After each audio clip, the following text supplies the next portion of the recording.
Welcome to the Bobby Kudo Show, where we dive into the fascinating world of human experiences and excellence. With special guests, real-life anecdotes, and thought-provoking discussions. Get ready to unlock and tap into your absolute potential with your host, manifestation coach, Bobby Kudo. Ladies and gentlemen, welcome episode 93 of the Bobby Kudo Show. It is my pleasure. Niki Fontaine in Studio B today for a conversation. Niki, I just want to say thank you so much for making it here today. You are, I'll give you a chance to respond, but I just got to say this. Like, I more recently dove into your journey, and I want to say, and I want the audience to know this, you are the epitome of what this show is about. I know more recently we've been talking to some political figures, and people are really attacking us, and I'm just going to use that word because there's no other word to use, about the questions I'm not asking and what, and I say to myself, you lost, people. That's not what this show is about. This show is about the struggle. This show is about, finding the absolute in your life, realizing that you cannot go any further. Yeah. And you have to surrender and realize that the forces at play will not relent. And until you decide to find your journey, the struggle will always be there. Absolutely. Welcome to the show, Niki. Thank you so much. I'm happy to be here. It's amazing. You have an amazing smile. And listen, nobody told us, but we matched today. I know, right? Look at right? us The go. universe was, that's what I'm saying. The universe Meant to be. It was speaking to us, right? Was. So more recently, I happened to catch your interview with Mike Sylvia in the Fall River Reporter. And in that interview, I listened to it in its entirety. And I understand that there's a lot of important conversation there. You are involved in a lot of important things right now. And hats off to you for that. And I appreciate you are an absolute pillar of the community. I just want to say that. But more importantly to me, it's what I found fascinating was your journey, how you got here, how this all turned out for you. I mean, I know we were just talking a minute ago, and there's so much in your life that I don't think people are aware of. Right. But more importantly, I had Kyle Cusick sitting in that chair. I don't know if you know Kyle. But so. Kyle was a victim of the opioid crisis. Mm-hmm. So he, much like you, a minor injury, gets prescribed this medication, and before he knows it, he's stealing from his family and friends. Yeah, an amazing story. I mean, he came out of that. He survived, much like you, Niki. He's here with us to tell us that right. journey. But Amen. I've been just fiending for this conversation. Like, I've been wanting to meet somebody that is there, because again, I appreciate the political conversation and all this, but the show is about you. Thank you so much.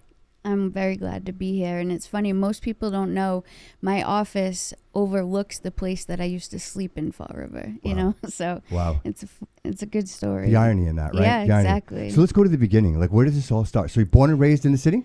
Off and on. Actually, I was born on a Marine base in Maine, and we moved around a million times. I did end up on June Street, like kindergarten, first grade. Off the Seven Hills, right? Yeah. Yeah, okay. Yep. Yeah. And then we continued to move from there. I probably moved about 50 times, all the way, every coast. My dad ended up in Japan. We stayed in Dayton. Oh, so your dad was in the military? Yeah, he was in the Marines. Career. I was born on the base. Career? Nope, not full career. He did 8 years. My uncle was career, my cousin's a career, everyone in my family is military. Yeah. I actually wanted to go down that route. But nope, I grew up mostly in Dayton, and I was always like popular kid, amazing at sports, all that stuff. And most likely to succeed. Yeah, I actually got typical senior in high school, all those things, best athlete. And then behind the scenes, I was actually being mentally, physically, emotionally abused. When I was 17, I finally went to court against my uncle, who was a Fall River resident. And, halfway through the trial, he ended up changing his plea to guilty for sexually abusing me between like 9 to 12. And I found out that he had also done it to his other siblings, so they spoke at my trial, and I never actually had to get on the stand.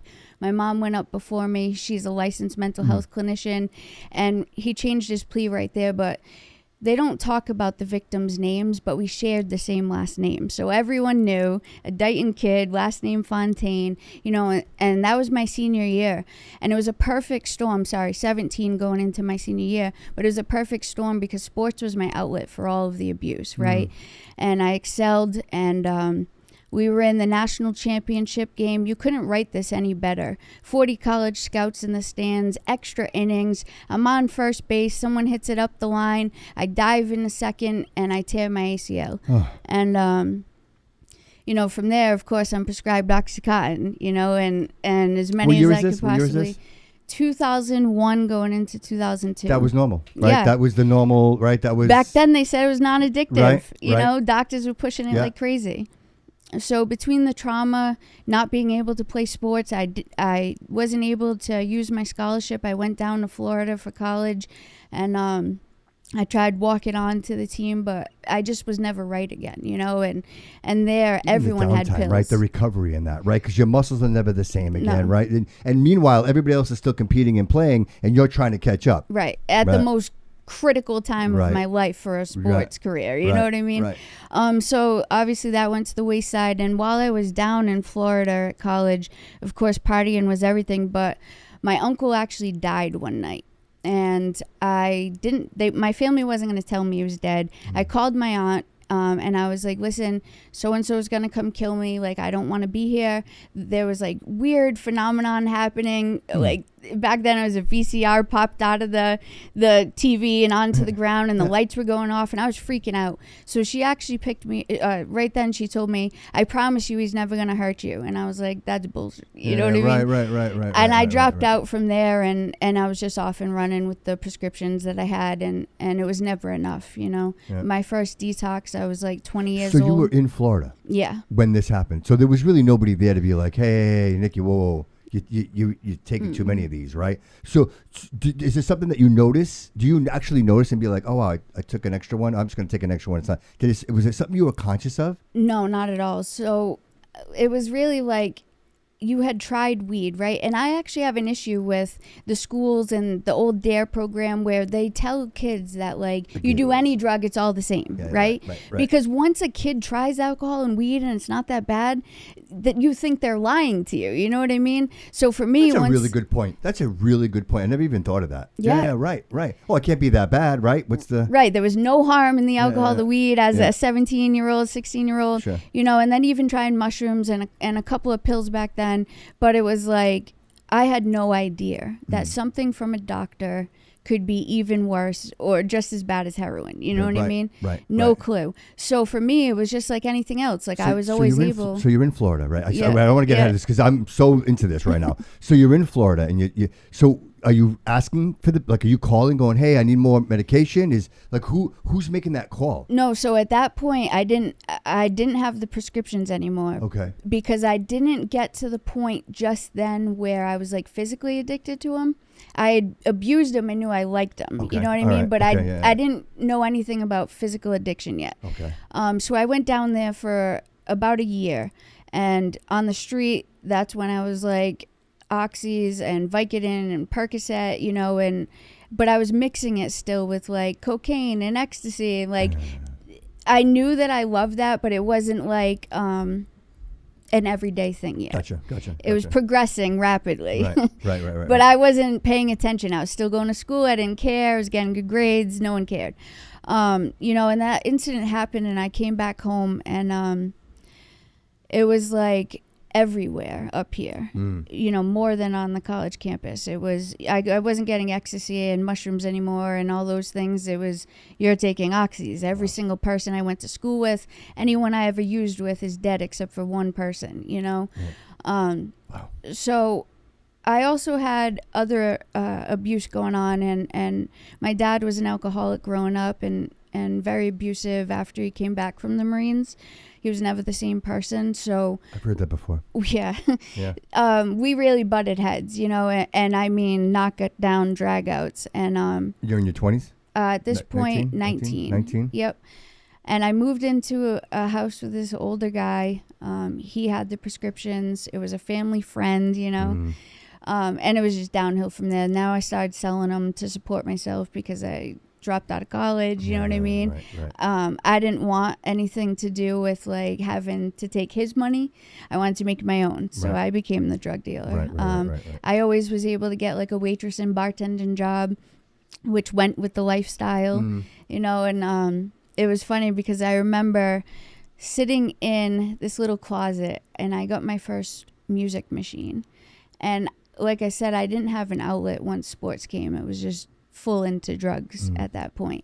I for the first 25 years of my life, I woke up screaming every night to the same nightmare of being raped, killed, and that took the nightmares away. And it made me comfortable to be in a relationship with a man because I'm a lesbian, but I didn't know it at the time. Right. And I just thought something was wrong with me.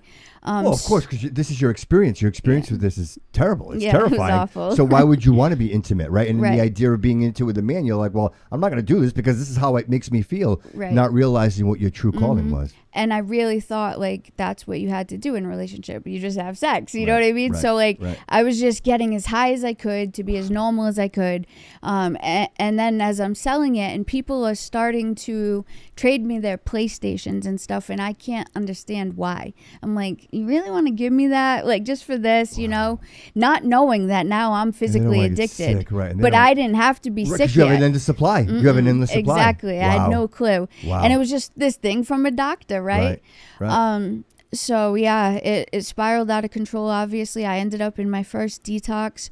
First time was for pills. I was 20 years old. Were you making money though? Were you making some money? I was making money. Yeah, I definitely was. So were you living a lifestyle? Did you have cars? Did you? I had all that stuff, and I would go on vacations and stuff. I wasn't no high-ranking person, but I could support. But I'm looking at you like you're my daughter, right? And I'm saying to myself, well, I see she's doing okay, right? Like she's got a car, she's got money, like she seems like she's got everything together. Right. Meanwhile, you would never know looking from the outside in. Yeah, exactly.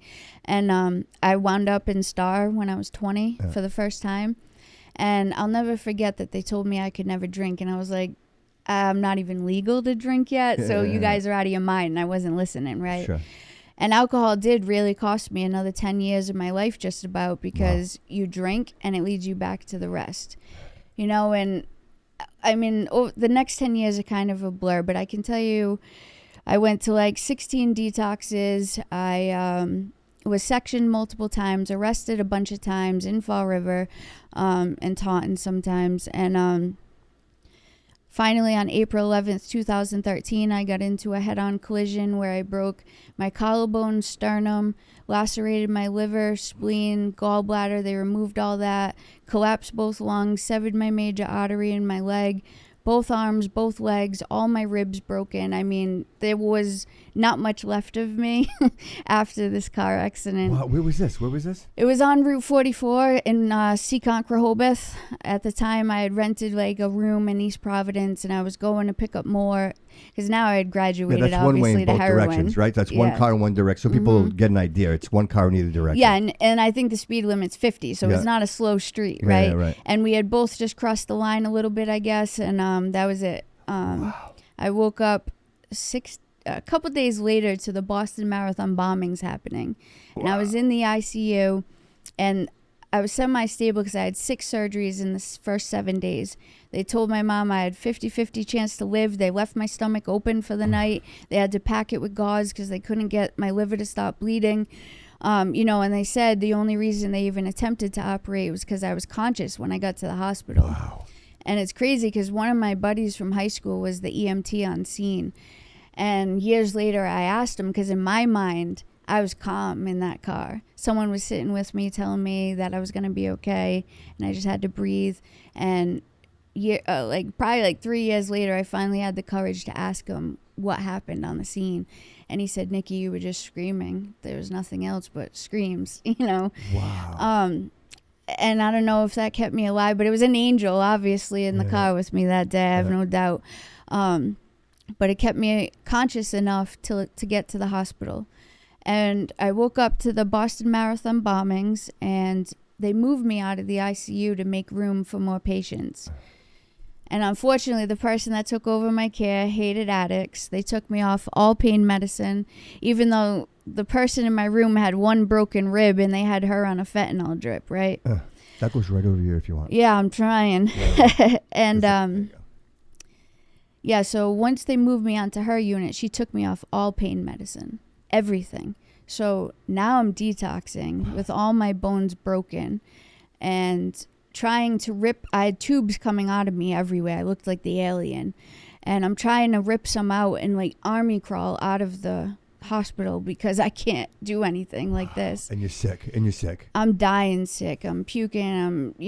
It's coming out of everywhere. Nikki, this is crazy. Like It's amazing. You can't even imagine the pain when you have all that broken and no pain medicine. And the desire, you're crawling out of bed. I mean, trying. Most people are dead at this point. You Right. know what I mean? I wanted to die. So that's basically what happened. After a day and a half of that, I ended up calling a dealer to come to the hospital. And when he got there, I told him just set up the whole thing. Like I was ready to die again, you know. And again, I woke up to the priest reading my last rites. Like 50 doctors saving my life. I was on the phone with my mother so she heard the code blue, you know, so she almost lost me twice in a week, right? Wow. And like I would love to tell you guys like, okay, this was the end, you know what I mean? Like it just never ended. There was no bottom to my story. Every time I thought I hit bottom, the elevator could go further down to hell, you know. And I woke up to that, and the lady did get in trouble. I did get medicated, and I was in the hospital for 2 months really trying to recover, and like obviously didn't have any dealers come. Sure, right. I was trying, and so you made a conscious decision, like, okay, I got to try to. Yeah, I tried. So you're like you're reaching your absolute at this point. Yeah. You're like I'm close. You're close. So you're almost there. You're starting to Kinda. see it. Okay. Yeah. Because when I left the hospital, I was still prescribed fentanyl patches and 135 oxys every 2 weeks. So I couldn't really do much, right? You actually leveled up. Yeah, crazy, man. exactly, right. Jeez. And this was actually where it got to be the worst. I'd met someone in detox, of course, and she was living with me in the East Providence house. So when I got released, we tried to part ways, you know, because she was still actively using. I was with all this pain medicine. And I went to my parents' house, and I lasted 3 days. My father and I, even though I was in a body cast and a wheelchair, we were going to square up, and he got in my face and he said he was going to be the one to put me in the ground. And there was a knife on the counter, and I literally grabbed it and was about to swing, and like something just was like, you just go, Nikki, you know, like I don't know what made me stop. I don't, because I hated that man like my whole life, you know, and I would always picture in self-defense what I was going to do back to him. And here you are, right, in the most vulnerable state, right? As I'm already ready to end my own life, you know? So I ended up leaving there in a wheelchair, and I came back to Fall River and just ran the streets for the next 9 months with my ex, who unfortunately did die of an overdose. You know, and it's funny because I had to teach myself how to walk on these streets. I had to put my one bag of clothes on my wheelchair and push it from behind like a walker. You know, and the amount of people. And you're sleeping in the street? Oh, yeah. Concrete slabs right where they built. Stitches. Everything. Right where they built the Duval station. I really shouldn't. I say the same thing about myself. Like, and I say that statement in strength, like you shouldn't be here. Yeah. But here you are. Yep. But here you are. There's a reason. Right. And I believe that for all of us. Yep. You know what I mean? And my homeless camp was back where they just built the train station now, up on those the stairs there. Yeah. So I'd go back to there, wake up on a concrete slab, you know, and at this point now heroin and fentanyl and all that isn't enough. Now I want cocaine, right? So for the last year, I was speedballing, trading my fentanyl patches and the Oxycontin for what I really wanted. A finger of dope and an ounce of coke, and just like a madman. Death wish. Right. Because I always said one day I would get this, tomorrow. Like I just wasn't ready. But at this point now, I didn't think I would get this. I had tried everything. I had tried methadone, Suboxone, Vivitrol, detox, arrests, sections. Like there was no more hope at this point, you know? And then eventually, Fall River Police picked me up on, it was actually a mistaken identity. They thought I was wearing a jacket, and this chick had robbed someone, and I had on the same jacket, and they got me. I had a warrant, so they were keeping me, but that wasn't me. But it was divine intervention, right? We get to the station. They can see I have a bulge in my pants. So I do a strip search, and right there in the cell, all the needles and the drugs and everything goes flying to the ground. And I honestly just dropped down to my knees with it. Like something finally clicked, like I am done. I was so sick and tired of this life, you know? And like the attempted rapes and the things you have to do to survive being on the street as a female, you know? Like I was just done. And that was That's January 9th. That's divine intervention. You're absolutely right. Like the idea that you were picked up by accident and brought there and have that moment, that profound moment of surrender, which I think is the most beautiful moment in your life. Yeah. Where you realize, okay, that's it. This is the old me is gone. This is what I want. Right, exactly. And the crazy part is I skipped over this, but in between moving into that guy's house and dropping out of college and, my car accident, I was this close to my dreams on VH1. I suddenly realized I was good at music and writing music and rapping. And I put together this little studio in the closet at that guy's house. Yeah. And suddenly I see online one day, are you a female rapper? Blah, blah, blah. And they would call me. I had to send my stuff. Okay. And they would call and be like, oh, you're top 20,000. Well, eventually I got called to go to New York and do an on-screen filming. I was clean at the time because I did have I would stay clean for 3 months, 6 months, and just keep messing up. Yeah.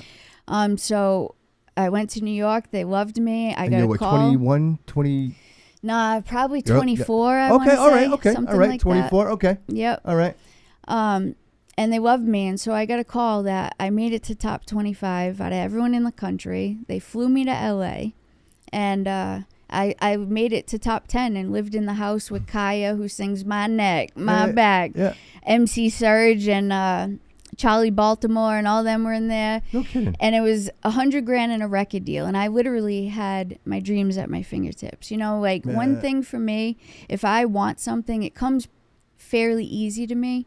Like I was telling him earlier, I was a mason. Like anything I do, I can flip houses. It comes easy, right? Yeah. So at the time it was music, and it sucks because in between them flying me to New York and LA, I relapsed. So I actually threw my needle away in the airport, getting on the plane to LA. You're like, I'm done. Yeah. Right? And I have one Suboxone to try not to be sick. Yeah. And so of course on the show, there's like a 3-day holding pattern where you're in the hotel before you go on camera. And I'm sweating and I'm dying and I'm like, how am I ever gonna do this, Right. And on the show I did say I was sober and I wasn't. Just tried my best. What was the name of the show? Miss Rap Supreme. It was the sequel to the White Rapper show. That was really big. So people could watch it. Is it still on YouTube maybe? Probably, yeah. I would love to check that out. I'm gonna check that out. I'm gonna check that out. That's That's amazing. What an amazing story. Yeah. But it's funny, to have your dreams at your hand, right? Literally in front of you, you can be the thing you've wanted to be, and drugs are too powerful to even give you that, right? How did it end for you there?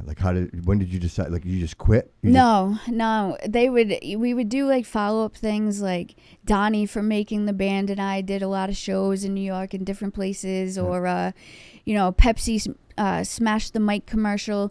So every time I'd get a little clean time, I'd pop my face back up, and then I'd go very deep into a dark hole somewhere and disappear. Yeah. And now I actually just rebuilt my studio, not for me, but to record other people, because addicts are very, very talented people, super creative. Yes. So I want to give them that outlet for free to get something out. Yeah. Because writing is powerful. If you can't tell your story yet, you can write it and put it in music, This past summer I had the amazing pleasure of hanging out with your boy Loco, and he had an event lit summer over at the Cultural Center, and he invited me to be there, and I did some interviews with the people that were performing, and that's who it was. Every single one of these people that were there had a story, had a struggle, whatever it was, whether it be their own struggles in life, or substance, whatever it was, they all went through that struggle to get there. And I remember thinking to myself, I was talking to David, this is an odd thing for me to do. I've never, around, because I'm into interviewing the struggle, right? And to be around people that are performers and doing rap. And I'm like, wow, that's everybody that's here. I'm with my people. Here we are. The struggle to success. And you're absolutely 100% right. When you listen to the words, the way that they write, the way that they perform, it's from the heart. It's all soul. It's all passion. Emotion. It's 100% emotion. Yeah. So that VH1 doesn't work out. Yep. You end up coming back here? Yeah, so at that point, once I entered recovery January 9th, 2014, because I'm coming up on 12 years clean. Congratulations. I was a year clean, and my mom and I had this genius idea, because at that time there was no programs in Fall River that were doing outreach or helping the homeless or anything like that. There was absolutely nothing being done about the opioid epidemic. So in 2016, Fall River had 85 deaths. That was our peak. And we were third in the state, even though we're the 10th largest city. Only Boston and Worcester had more deaths than us. Okay. So my mom and I walked into the mayor's office, Correa's office at the time, and pitched this idea for what's now known as Project Reconnect. And we go into the homes. It's a volunteer program, post-overdose, with the police, and try to offer treatment and resources. So for the next 2 years, I volunteered for the city doing that. And there was a lot of us. At the time was Captain Cabral, now Chief Beth Fonts from EMS, Recover Fall River people. And that became a success. Right now, to go from 85 deaths, and we had about 1,500 non-fatals every year, to right now we're about 40 deaths and 500-600 non-fatals. That's a huge decrease. Absolutely. And we are fighting way worse drugs than when we started. Would you say that this is part of your healing? That this continues to be part of your healing? Of course. Yeah. I see it. I see the passion when you talk about it. I see that it means that much to you. And I think, the people that understand this the most should be doing exactly what you're doing. You know what I mean? Let the artists do what they do. Right, exactly. And I think understanding the importance of that, I just, because I want to talk about it, because I think it's important. Most people that don't understand addiction or loved someone who's been, I don't think they fully understand. I think there's always don't help them. Don't help them be worse.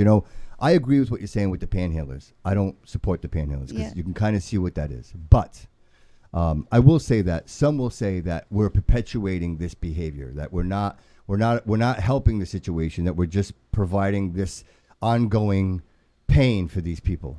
And just to my point, the beginning of the show, I said, we all have to get to that point where we reach the absolute. And I asked you twice, and then the second time you're like, yeah, that was the moment, and I think we all have to reach that point. Yep. Do I believe comfort slows the process?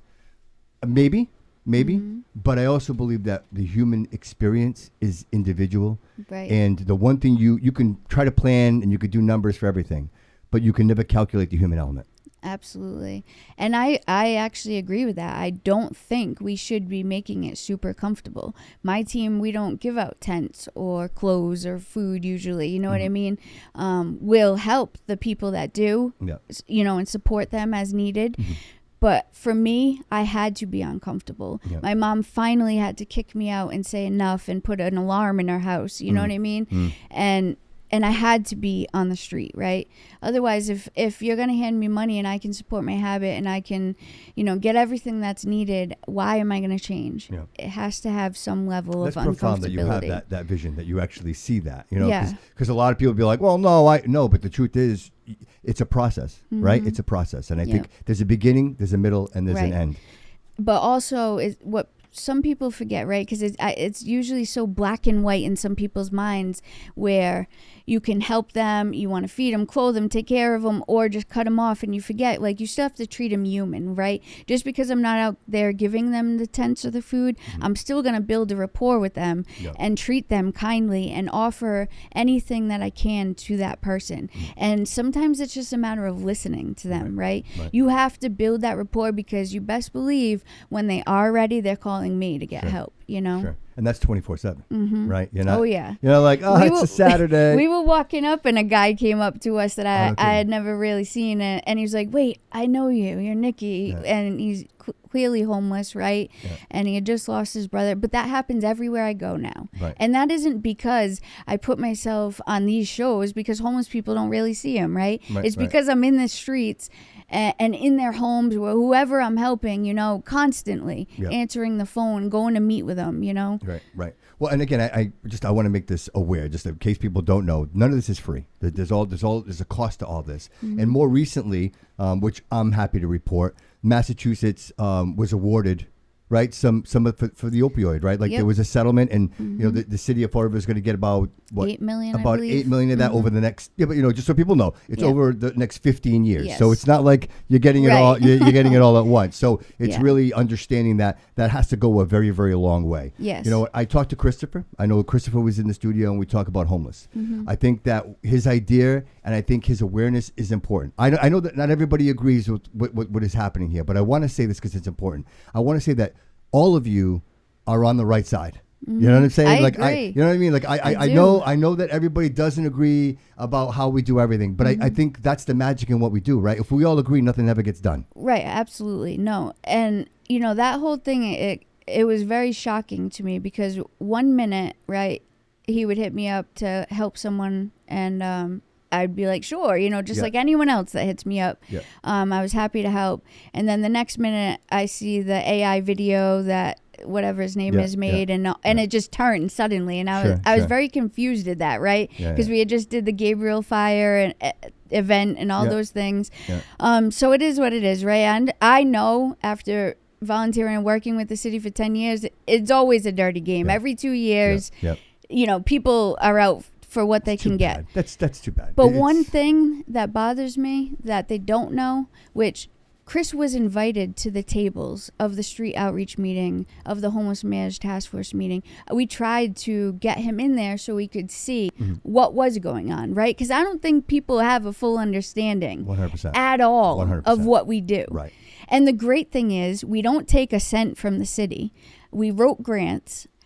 We have a little bit of the opiate settlement money, but that was dispersed to lots of different agencies. So. This is the reason. Right. This is exactly where it should be going. And I told people it's blood money, right? It's not grant money, so it should be getting to the people that actually suffered 100%. and, paying for the funerals and things like that, right? So since I've gotten there, we wrote for the CARA grant. Mayor Coogan gave me the approval, and Mike Dion, who's my direct supervisor, because like I said, Project Reconnect was all the city had, and it was a volunteer program for 2 years. Yep. So finally now we write for this FR CARA grant. It's a first responder grant, and we're awarded it, and it's $2 million over the 4 years. Mm-hmm.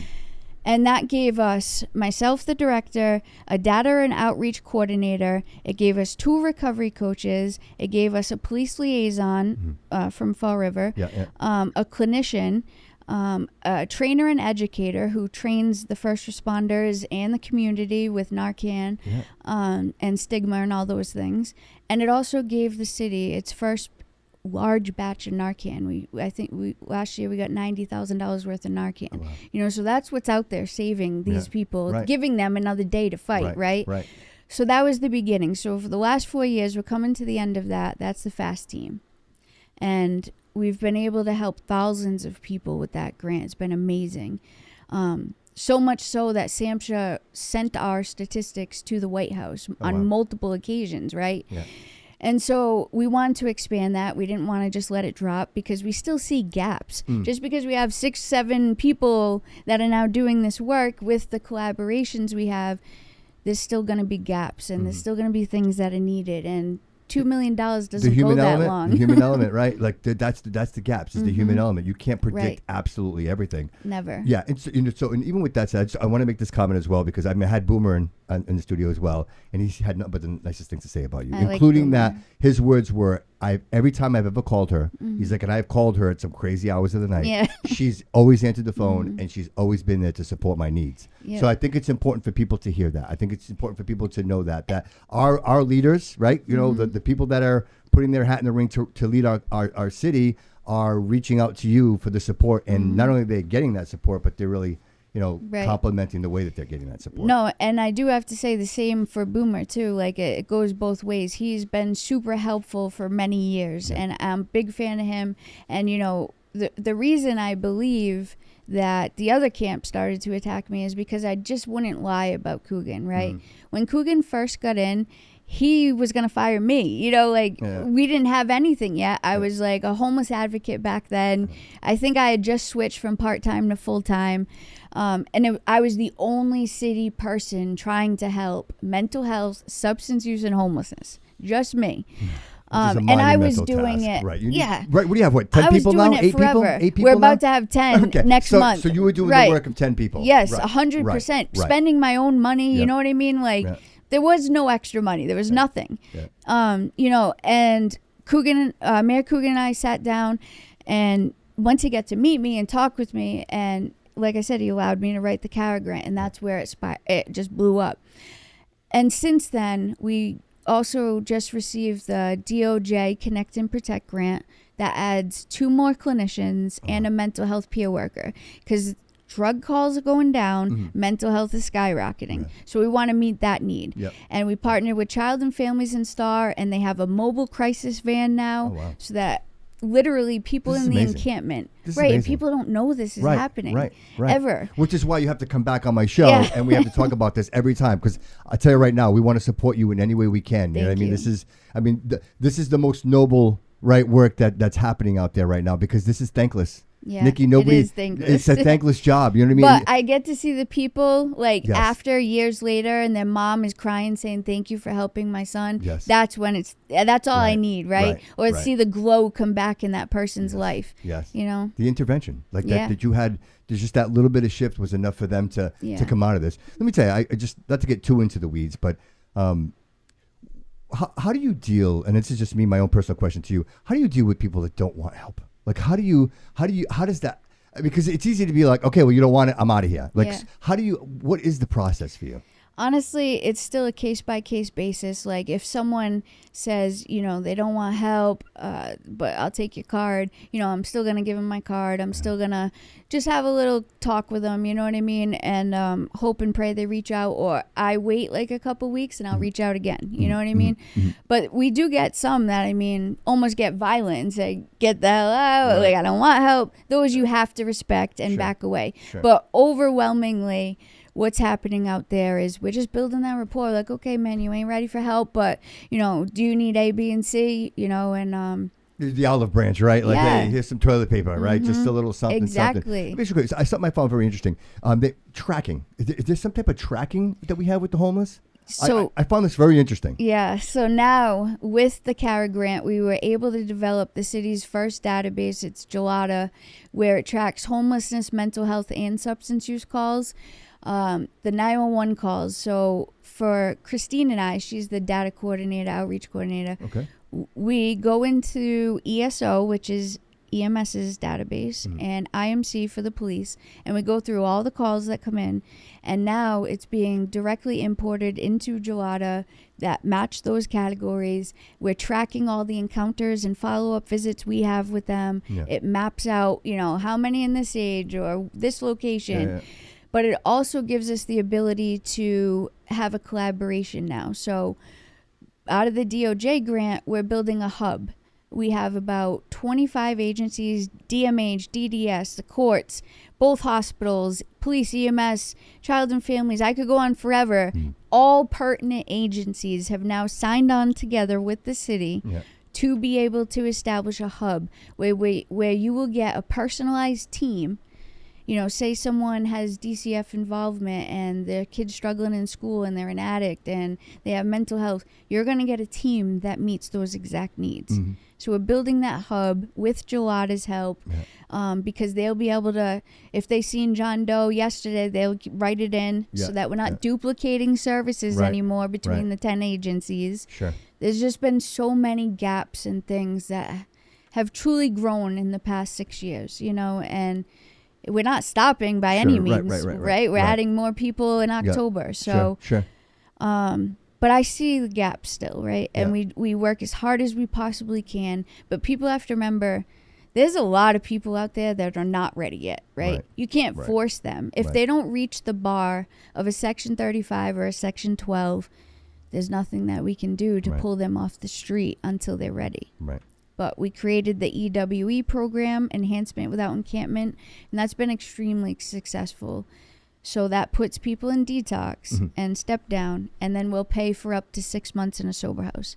They can't just screw around in that sober house. They have a coach. We give them training at Mass Hire. You know, then they have to show the ability to work and save by month 3. But we've gotten... It's easily over 100 people now since we started it Wow. almost a year ago. I would say 40 graduates. Oh, wow. And about 25 still in sober living right now. Wow. Wow. So it's pretty successful. Yeah, so it's like a 65% success pretty rate. successful. That's pretty great. That's Yeah. in consideration that, again, people, substance, sickness, everybody deals with this differently. Not everybody is going to rip themselves out of a hospital bed and crawl across the floor. You know what I mean? Right. Like the strength inside you to, Yeah. you know what I mean? I'm And a stubborn Portuguese. Yeah, you're a fighter is what you are. Yeah. I can see it. I can absolutely see that. And so here we are at this point now, right? And so I think things always change. And, for me, you think the mayoral race is every 2 years, right? So for you, I can only imagine what that means, right? The uncertainty and, Always. hey, will this guy want, or this lady, will they want what we have here? And are they willing to support us? Are they going to cut our funding? Yeah. And so I even know that, and I want the audience to know this, that, you even cut back your hours just so that you could support and have the funds go to where they're needed. You went to The part-time. last year and a half, I dropped to part-time on the books, even though I was pretty much doing 40, sometimes more hours. Sure. But for me, it's not about that. I do this because I want to save lives. I want to see Fall River. I believe you, Nikki. No, I want people to hear me say that. I see it in your eyes. I absolutely 100% believe you. 100%. Yeah, man, I've lost everyone I cared about, everyone I grew up with. My ex-fiance died of an overdose in some random dude's house, right? And, just the stories. When I first started this job, it was my best friend's death report that I had to read.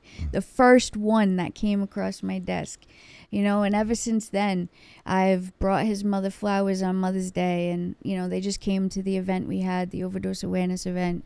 And I don't want any more parents to have to go through that, Right. So I literally have always done whatever I could. I spend my own money relentlessly like an idiot, Then I look back when I do my taxes, Yeah, I'm Nikki, like, damn. this is your journey, Nikki. This is your journey. It You're is. living your journey. You are absolutely where Yeah. you're right, exactly where you should be. And listen. I am proof positive. If you live your dreams, the money's a byproduct. It all just happens. Yes. So real quick, I just want the audience to be aware. If they wanted to support you in your organizations, what's the best way that they can do that? It depends. What kind of support are you talking? So if I wanted overall, like, hey, listen, I don't know all the nitty gritty, right? And I got a couple of dollars, and Nikki, I want to throw a couple of dollars your way. What's the best way to do that without getting into anything else? I would say the advocacy fund that we created is Okay. we take donations. Can you share that with us? Is there a website or? There's not a website, but I'm trying to think. Usually, if they just call a hotline, we can go pick up a check. It will get, Do you have that number? entered. Yeah, 508-676-3528. That is 24-hour hotline. Anyone can call anytime. We're answering. Yeah. But yeah, no, absolutely. Because the advocacy fund, we created that because it doesn't have many stipulations. So the one thing is it's going to help someone that's in recovery or the addict's family. Okay. We've paid $1,000 towards funeral services. We've paid for someone in recovery to get the car towed. Like, it could be anything in between. Right. And but that's a cool story, though. Real quick, just a real cool story. The towing where that was a star, right? The individual that is now has the. Could you mind? That's would you mind, one of them. Would you mind sharing that story real quick? That's a success story, and I'd love to just share that with the audience. Yeah, absolutely. So one of the participants that we were putting into the EWE program, the Sober House, we had talked to him to get him into treatment. His car was at Star and it had broken down, his truck actually, and he thought he had it squared away with security, but unfortunately the next shift ended up having it towed. Star they tried to make it right. They paid half, but he didn't have the funds to even pay half.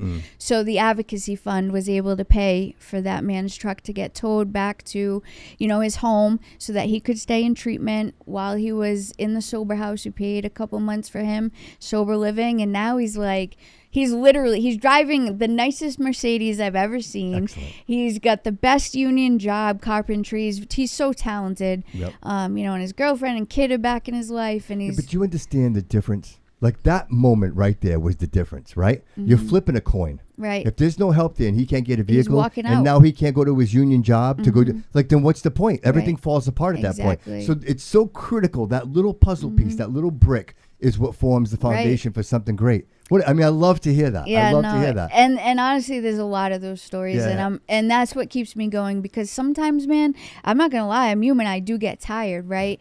And to have like the attacks every 2 years, and like feel like I have to prove myself, even though I've worked my ass off, Sure. and sometimes for nothing. You know what I mean? It gets tiring. It does. The people that do the most say the least. Yeah, I do agree with that, because I don't feel the need, like I feel like the people that know me know, and Right. Right. Well, it's not about proving anything at this point. Right. You're so far beyond that. Yeah. It's literally the idea that it's almost, I hate to say the word, almost survival, right? Every 2 years, because you're like, hey, listen, we need to get this. And I personally, between me and you, I think it's something that should be written in. I think it's something that should be like, the Parks Department, right? Like it should be there. I mean, look, the amount of money that we spend in this city in taxes, right?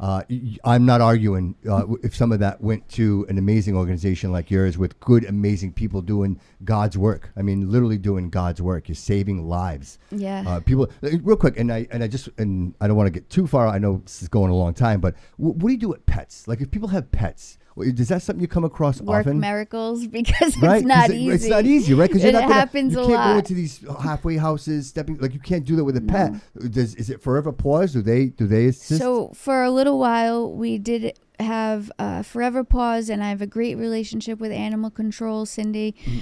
They were keeping our cats that we would get while we got the person help and assistance, so they got on their feet for a few months. And Forever Paws was helping with the dogs, but they since, I believe, lost the grant or didn't get to renew the grant, so they haven't really been able to do that right now. Well, see, that's something important people need to know, because maybe that's something we can contribute to. Maybe we can work that on would getting be great, right. Because it happens all the time. Nobody thinks of them. No one right? wants to leave their pet. If that's all you have, that is your family. Right. You know. And part of that recovery is knowing that your pet, the thing you love most, right, is safe. Right. I can worry about me. I can recover. Hey, where's Fluffy? Where's Fluffy? Where's Fluffy? Right. Yep. I think that makes a difference. Yeah, it does. And honestly, like people can say what they want about House of Hope in New Bedford, but they have helped me in some sticky situations like that. Whether the person had a pet, or let's see, Sunday night I get a call at 10:30 at night. Father Bill's in Brockton, I guess, shut down. Kicked this girl and her 12-year-old son to the street. She was the last one in there. Literally doesn't have a car, doesn't have anything. I just happened to get a call. My fiance spotted her and called me. Wow. She ended up being like someone that had roots in Fall River. But yeah, they just shut their doors and said, good luck. 12-year-old son and a mother. 11 o'clock at night. All her stuff on the street. Wow. House of Hope took them in for me that night. You know? So we get creative, and that's why we created the programs like the Sober House program. Capri Motel, in dire situations. We have a mother with 4 children there right now. Ann O'Neill Souza and myself have been emailing back and forth with DHCD to hurry their process along, because I'm not going to lie, I am not a fan of the state process. Family shelter is terrible. Right. It takes forever. You can't have an eviction. You can't make over a certain amount. Like, and I mean, you make $1 over 35,000 or something, and that you're out. You're not getting in. Like, how can you survive on 35,000 with children? It really should be a case by case basis. Really should. It should. Yeah, evaluate that on a case by case basis. You know, a lot of people get lost that way because the numbers don't match. You know what I mean? And even a decimal point in the wrong spot, and now you don't have a place to stay. You know what I mean? The ridiculous stuff. Yeah, I want to talk about the dirty. So you, in the middle of the night, partnering with police, responding to these situations. Can you tell us about that and what that's like? I mean, in the middle of the night, not knowing what the hell is going on, showing up to these dark places. Tell me about that. Honestly, I personally love it. I do.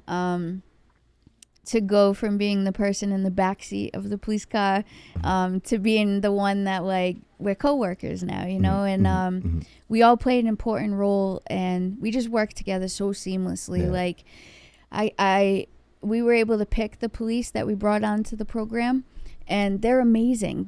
Most of them are either in recovery or a family member is, you know, right. So it's personal. You know, personal. every day is different, right? So one day I will be starting my day off cleaning one of the encampments with those guys, or, you know, I'm in a court trying to fight for this woman to get her kids back, or the next day we're just going down the street, you know, to these different houses where an overdose happened with the police, you know. But honestly, I would say my personal favorite is the crisis calls where we're just driving. Can you tell us how that works? So a call comes in, right? 911, the call comes in. What happens? It really depends who the call comes from, but let's say it's just a bystander. They see someone that seems to be out of control on the side of the road. They'll call 911. We'll be listening to dispatch, or a caller will request the fast team. Mm-hmm. We go right there on site. The police will clear it first real quick. Oh, so the police go in. It's clear for fast. Yeah. Well, we have a Lieutenant Burt with us in the car as well. Yeah. But obviously there's situations like they don't have to clear every single scene. Right. But there was one where there was a potential bomb threat. You don't know what you're getting into. Seriously, right. So the police do always, have our backs. They're always looking out for us. They go step first. You know what I mean? Yeah. But we're right behind them and. Just offering any kind of assistance. So our clinicians will do a biopsychosocial right there. They can bypass the hospital. Like the Section 12, what was happening in Fall River was police had no tools prior to clinicians on the fast team. They just had to Section 12 everyone to the hospital because, they don't know what else to do with someone. Right. And what was happening was the hospital was just overrun. They were doing like 2,000 Section 12s in 6 months. The number was outrageous, right? And the hospital was just getting so inundated, and 99% of them were back on the street in 3 hours, right? Yeah, because I'm out. Yeah, right. Absolutely. Right. So now what's happened is we have a 99% success rate. If our clinician says someone needs to be Section 12, they're Section 12, right? He can do it himself. Or we go right to child and families on Pleasant Street. Police are just bringing them right there. So they don't have to spend all that time and manpower and energy and miss the other calls. Yeah, they're just going to go anyway. Sitting at the hospital, right. So now we're doing all that for them, right? And the new CARA grant, which is hopefully going to start in October. We're still waiting to hear, but we actually added a piece for EMS to be able to give antibiotics, whether IV or oral, and other certain kind of services to the encampments. They won't have to go to the hospital. The elderly mother at, Barisi Heights won't have to take an ambulance ride and pay out of pocket. So we put that in this grant, trying to avoid the unnecessary hospital trips. Spread of disease. For so many reasons. Right. For so many reasons. How many of these people are sick and have diseases and not being treated? So we included that in the new grant as well. And we're looking to add the clinician with EMS. So no matter who you get, whether it's EMS or police, you'll also have a clinician, hopefully a recovery coach. And then the last piece was, because everyone's talking about the homeless, as you know, you guys even called me homeless coordinator at first. We finally will have a homeless coordinator. That wasn't me, by the way. That was him. Yeah, it's all good. I had no part of that. That was him. Either way. Because right now... But just for the record, you are the Director of Substance Use and Homeless Outreach Services for the city of Fall River. Director of Outreach Services, and we work on substance use and mental health grants. So we didn't have something official just for a homeless grant. We used to during COVID, and that money dried up. So since then, we haven't had a city homeless person. But because it's so overlapping and everyone in the city cares a lot about this, we do obviously make it our mission to try to help as much as we can. Of course. But now you're talking every substance use call that comes in to 911 or just a referral, every mental health call, and then we have the homeless, right? Wow. So we had to, we agree, add another homeless person. It's been a long time. So we partnered with South Coast Hospital, their community wellness workers, and hopefully that'll start October 1st as well. That's amazing.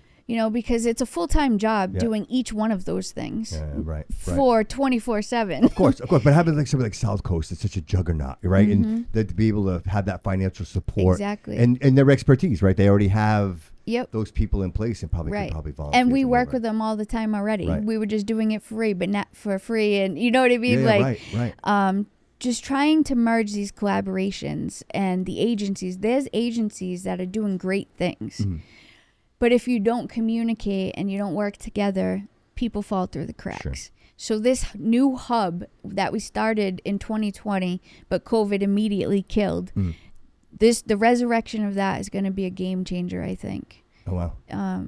Like I said, 30-something agencies, from the schools to the courts to the prisons to everything, right? Yeah.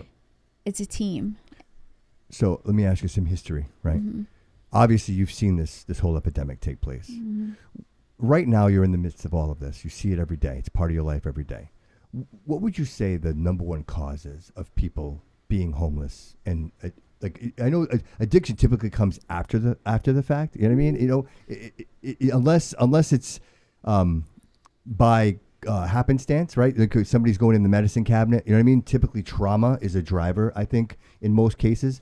Would you say that is typically what you see? Is it trauma, and the point I'm trying to get to is it psychological? Do we have like a mental health crisis on our hands? Because, I mean, what's the difference, right? We have both. Right? They always ask what came first, the trauma or the addiction, right? But it's the chicken and the egg. Right. It truly is both. I don't think I've met an addict that didn't have some level of mental health issue going on. But when you add that trauma and, Yes, right. But I do think there's multiple facets, right, of homelessness. We do have people on the street that don't have an addiction. Mm. We have maybe a few that also don't have mental health, and it was just a matter of rent being too high, or they had a surgery. The formula. They can't work, Yeah. right, all of that. Yeah. So a lot goes into being homeless, but I think eventually addiction is a incurable progressive disease, and it's going to take your apartment, your home, your children, your car, your job. It's going to take everything. Yeah, but even knowing that, it doesn't stop you. Mm-mm. Right? No. It's that. You don't think it's going to happen to you at first, though. You believe the people are weak, that you're stronger than that. You truly can't fathom what addiction is until you're in it. And then when you mix the physical withdrawals, because that was a whole nother surprise that I had no clue that was coming. It's just unbearable, and it takes a village. And I really wish we would get to a place like Portugal where, because they cut theirs by 50%, yes, maybe more. We can't just rip people from society and put them into jail and take all their connections and everything they love away. Mm-hmm. It has to be at the same time. Yes, they should have consequences. We can't baby them. But if they're willing to work, let's give them those connections and the steps up. Let's get you a training so you now have a skill. Mm-hmm. The more that we can put them successful and in the community, like for me. Purpose. Yeah, it was the volunteer work. Right. Project Reconnect. Yes. Purpose. I think the key to all give people purpose, mm-hmm. and they will flourish. And and I think that's what happens. People lose their purpose, and they don't, like, what am I doing here, right? And it's just this perpetual sickness that they're trying to chase all the time. And once you're in it, it seems like a mountain by yourself. Yeah. Think about it, right? So for the FAST team, the birth certificates, Mayor Coogan waived, so we can get those for free. Mm-hmm. United Way is going to pay the $25 license fee. We have people that give free phones. We've made all these connections so that this person that's homeless with no phone, no transportation, doesn't have to get to City Hall, then the RMV, and then Social Security, and then try to find some way to apply for a job. So we try to make it as fast as possible for them, right? And it's just so, like, defeating on your own, Right. It really is. Well, because you can't see the compound, right? You can't see the compound effect, and it's one of those things where I can get in a little bit, but they need a little bit more, but I got to be over here, and I can't give them that little bit more that they need. Right. If you had to ask for anything from the state, from the city, what would you ask from them? What could you guys? Could you really use? What do you really need? I need more beds, more shelter beds.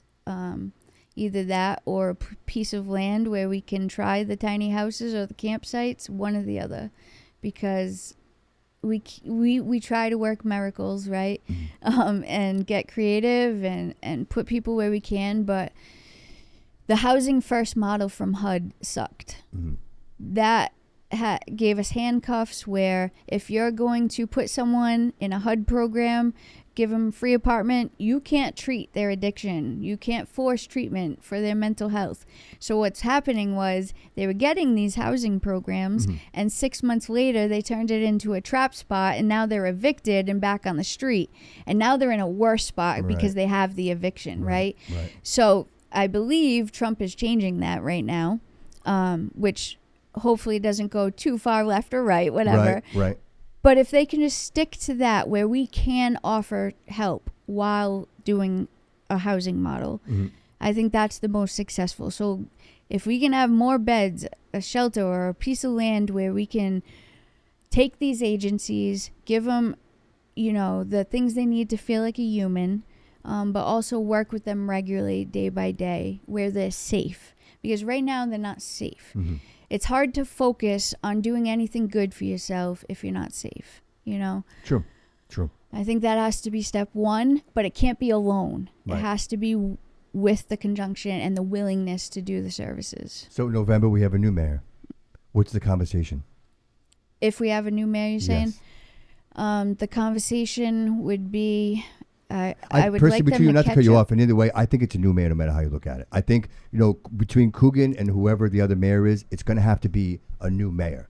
The same old process that we've been going through, it just isn't working for everybody. You know what I mean? It works for some, it doesn't work for all. So for me, my vision is I'm hoping that this mayor, the next mayor, is a new mayor. And I'm going to have Coogan in, and I can't wait to talk to him and see where he's at. You know what I mean? I think you'll be surprised, right? Because I don't want to speak for him. I'm glad you're going to have him in. But he shocked me with a lot of things, right?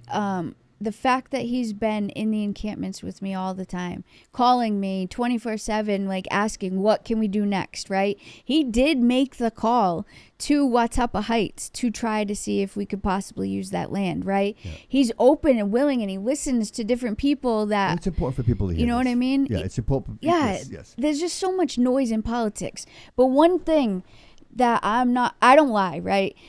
I will say, like, there are some things that Jazel, you know what I mean? Yeah. I didn't like he promises money from the marijuana dispensaries. I've never seen it, right?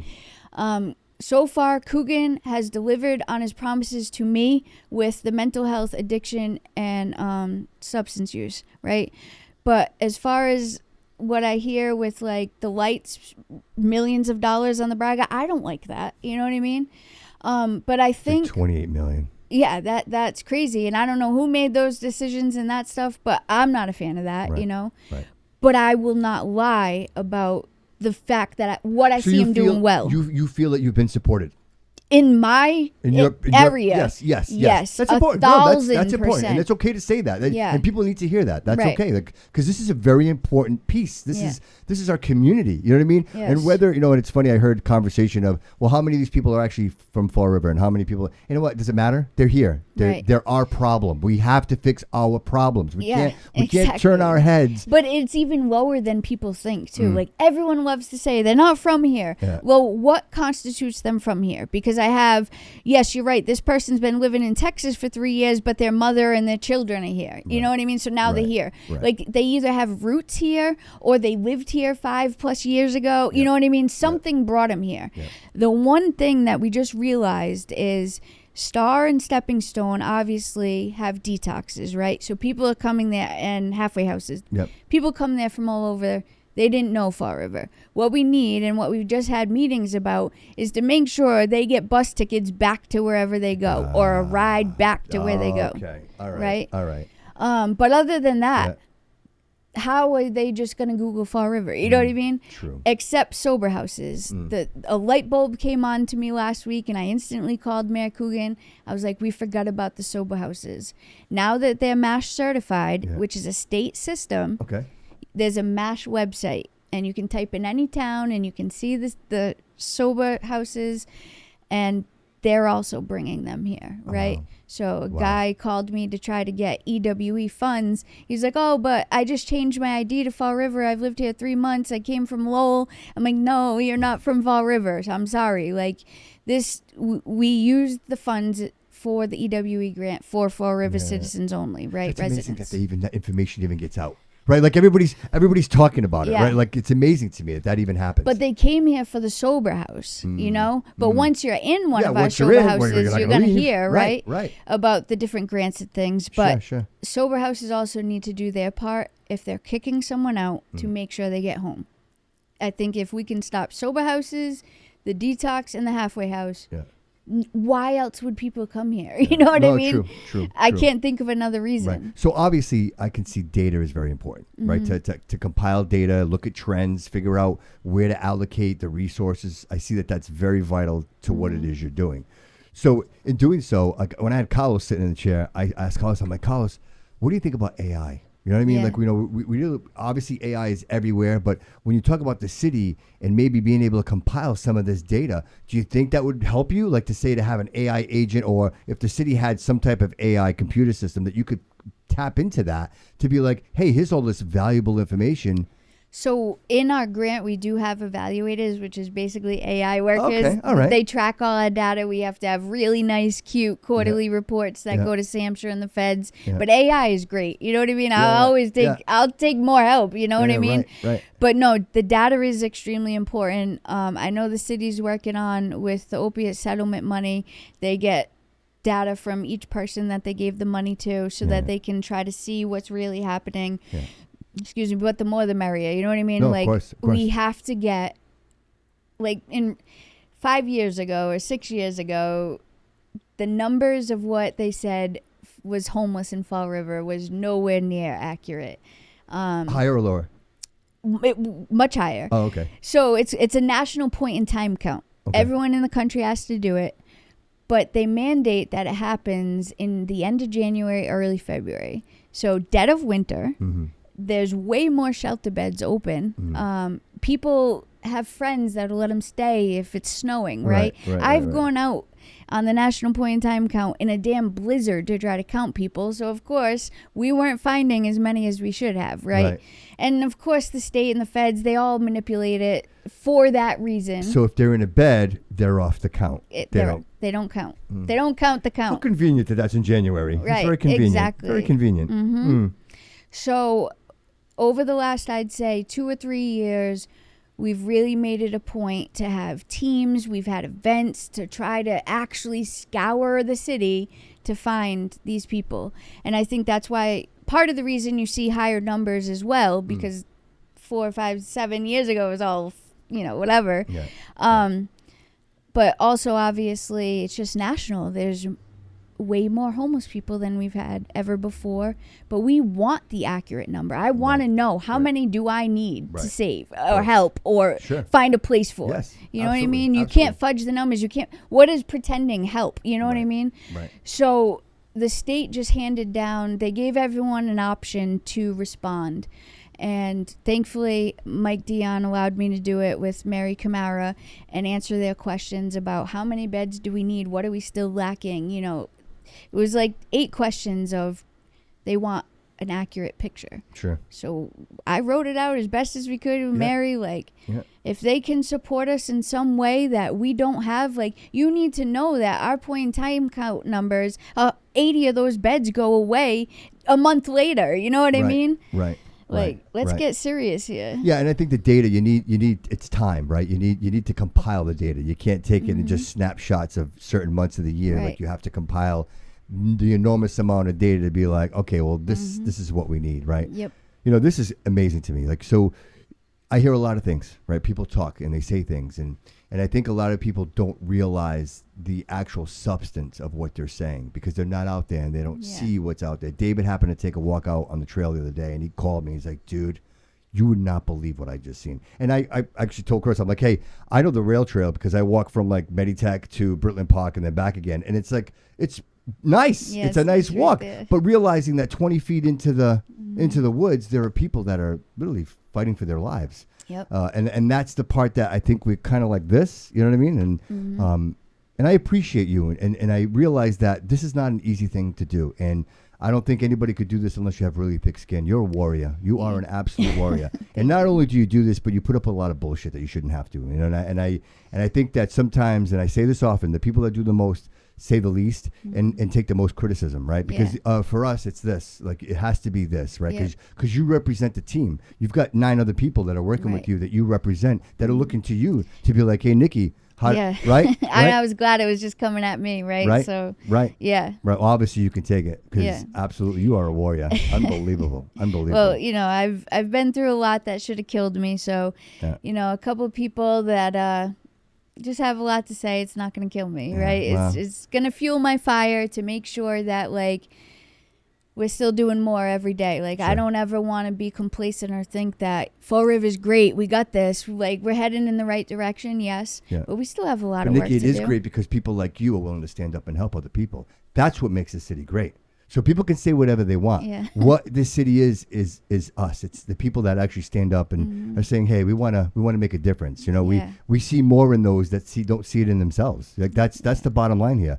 So real quick before we walk out of here, what do you see 5 years from now? Where do you see this organization? Where do you see yourself? What does this look? If you had a dream, I have a dream. What is it? I want to hear it. I want to hear it. So actually, I'm writing a book. You know, so that's actually like my personal dream amazing. About my story and everything. Yeah. And it's called Nothing Left Except Life. And I'm like halfway. But right. beyond that, for the city, in 5 years, I see it thriving as its own department. You know, right now we're under community development. And it absolutely, I believe, should be its own department for mental health, substance use, and homeless. And I hope that one day that it is up to about 15, 20 people with a rotation of officers. Right now we have one. We're about to possibly have two. You know, but I don't want it to be where there's an hour in the city that you can't have that clinician. Mm-hmm. I want it to be 24 hours a day, right? Because there's still times, like, you know, there was a shooting with the police and stuff. Like, you never know what the difference could be if the clinician is there or the recovery coach can help this person, right? Yep. So I want to get it to where it's 24 hours a day. That's the goal. The goal is to have less deaths every year, less crisis calls, and a big one I think that people often overlook is when I had to go for help, I had to call for days and days to get a detox bed.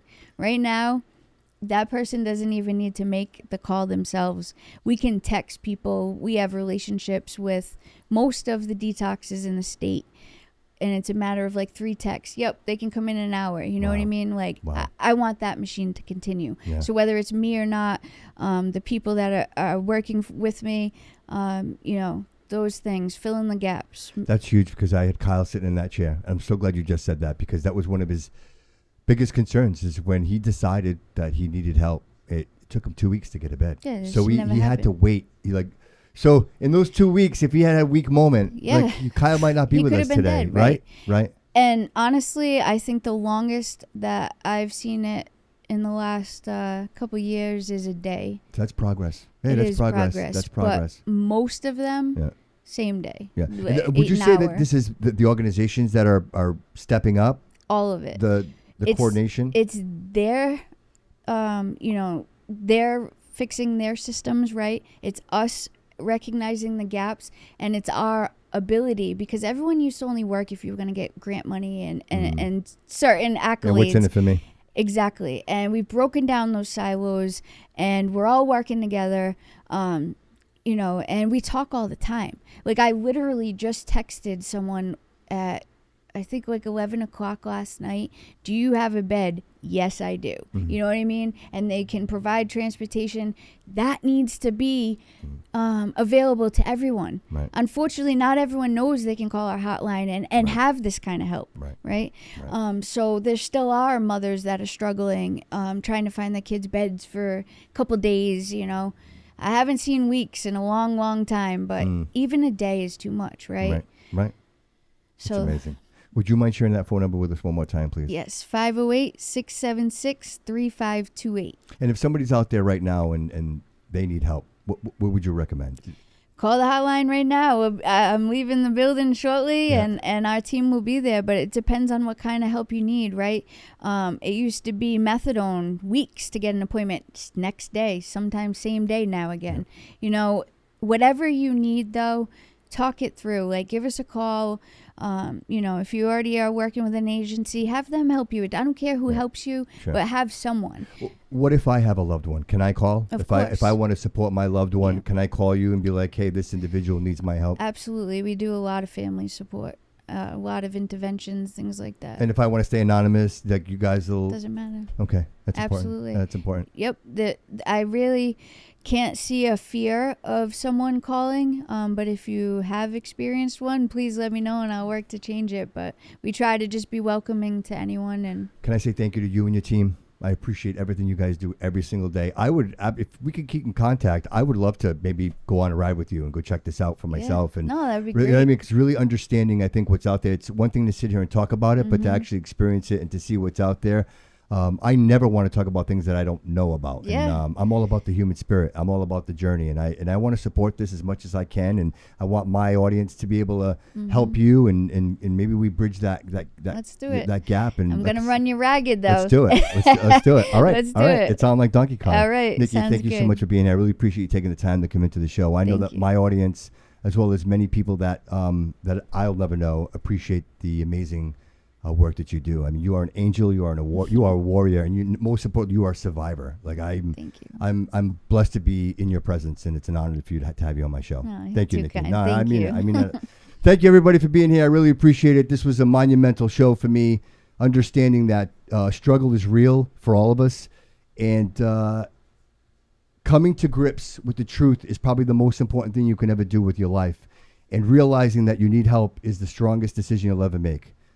Please remember that you have the strength inside you, that there are people around you that love you, and that there are people like Nikki who are willing to support you with anything you need. Reach out, call the number if you need it. But most importantly, remember that all roads lead here.